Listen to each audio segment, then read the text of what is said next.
सम्माननीय प्रधानाचार्य महोदय, पूजन गुरुजी गुरुमावृंद, इठारे उपस्थित थिबा मोर छोट बड़ भाई भौणी माने, मोर नाम भुवनाश्री गौरी, श्रेणी अष्टम सुवर्णरेखा हाउस छात्र अच्छे।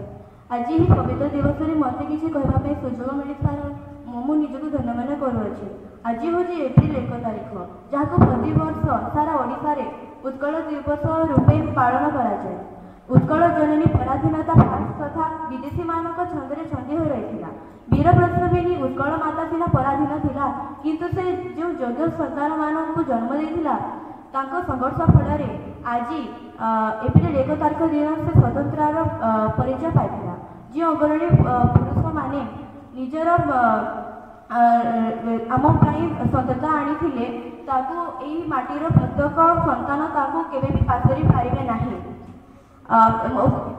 मधुसूदन दास द्वारा गठित उत्कल सम्मिलनी स्वतंत्र भूमिका निभाई। उत्कल माता को स्वतंत्रता करने से विखंडित विपन्न उत्कल को देखी मधुसूदन दास को मुखर जो अमृत बाणी निःसृत होता उठ उठरी उत्कल संतान उठिबु तो केते दिन पूर्व गौरव पूर्व महिमा फोड़ू ना किए तोर मन।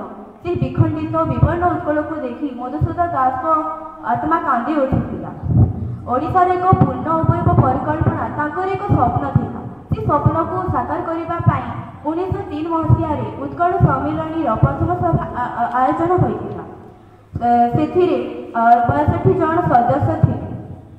आम उत्कल माता को स्वतंत्र कर जो महापुरुष मैंने होती महाराज कुशलचंद्र गजपति, व्यासकवि फकीरमोहन सेनापति, स्वभाव कवि गंगाधर मेहर, कविवर राधानाथ राय, भुवनानंद दास तथा पंडित उत्कलवाणी गोपबंधु दास अन्यतम।